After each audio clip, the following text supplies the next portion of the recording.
రోజురోజుకు తెలంగాణ ప్రభుత్వ ఉద్యోగుల పరిస్థితి దయనీయంగా మారింది.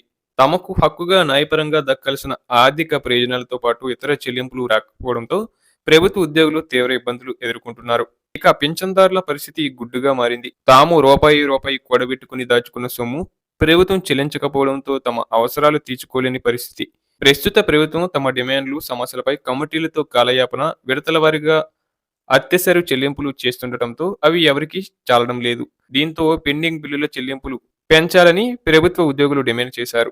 7,000 కోట్ల నుంచి 15,000 కోట్లకు పెంచాలని ప్రభుత్వ ఉద్యోగులు రేవంత్ రెడ్డి ప్రభుత్వానికి అల్టిమేటం జారీ చేశారు. అంతేకాకుండా మిగిలిన 4 డిఏలు కూడా చెల్లించాలని తెలంగాణ గేటెడ్ అధికారుల సంఘం డిమాండ్ చేసింది.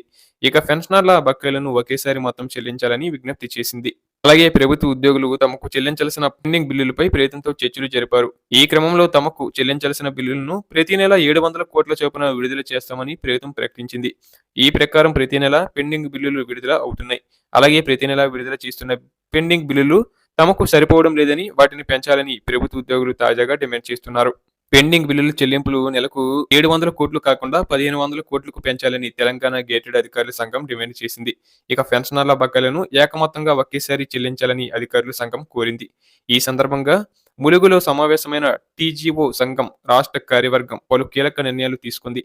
1 డిఏ విడుదల చేస్తామని చెప్పడం, టీజీఓ కేంద్ర సంఘం, జిల్లా సంఘం భవనాలకు స్థలం, భవన నిర్మాణాలకు 50% మ్యాచింగ్ గ్రాంట్ ఇస్తామని ప్రకటించడంపై హర్షం వ్యక్తం చేసింది.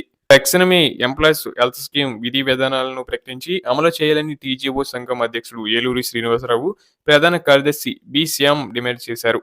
ఉద్యోగులకు బకాయి పడిన 4 పెండింగ్ కరువు భత్యం, డిఏలు విడుదల చేయాలని టీజీఓ సంఘం ఈ విధంగా డిమాండ్ చేయడం జరిగింది. అలాగే ప్రభుత్వం ఉద్యోగులకు ఒక సంతోషకరమైన వార్తను కూడా అందించింది. ముఖ్యంగా జనవరి నెల పెండింగ్ బిల్లులకు సంబంధించిన నిధులు విడుదల చేయనున్నట్లు ప్రభుత్వం అధికారికంగా వెల్లడించింది. ఈ నిర్ణయం రాష్ట్ర ఉద్యోగులకు పెద్ద సౌకర్యాన్ని కలిగించనుంది. ఈ మేరకు డిప్యూటీ సీఎం బట్టి విక్రమార్క ఆదేశాలు జారీ చేశారు. పెండింగ్ బిల్లుల కోసం 720 కోట్లు విడుదల చేస్తున్నట్లు వెల్లడించారు. అలాగే 2022 నుంచి 2025 ఫిబ్రవరి వరకు సరెండర్ లీవ్ ఎన్కాస్మెంట్ క్లియర్ చేయాలని అధికారులు ఆదేశాలు జారీ చేశారు. ఒకేసారి ప్రభుత్వ ఉద్యోగులందరికీ పెండింగ్ బకాయిలన్నీ చెల్లించాలని నిర్ణయం తీసుకున్నారు. ఉద్యోగుల హామీల అమలులో ప్రభుత్వం వేగం పెంచిందని డిప్యూటీ సీఎం బట్టి స్పష్టం చేశారు. ప్రతి నెల 700 కోట్లకు పైగా విడుదల హామీ కొనసాగించనున్నట్లు తెలిపారు. రాష్ట్రంలో పెండింగ్ నిధుల కోసం ఉద్యోగులు ఎప్పటి నుంచో వేచి చూస్తున్నారు. వీటిని విడుదల చేయాల్సిందిగా ప్రభుత్వాన్ని డిమాండ్ చేస్తూ వస్తున్నారు. అలాగే పెండింగ్ డబ్బులు ఎప్పుడెప్పుడు వస్తాయని ఎదురు చూస్తున్నారు. సరెండర్ లీవ్లు ఎప్పుడు వస్తాయని వెయిట్ చేస్తున్నారు.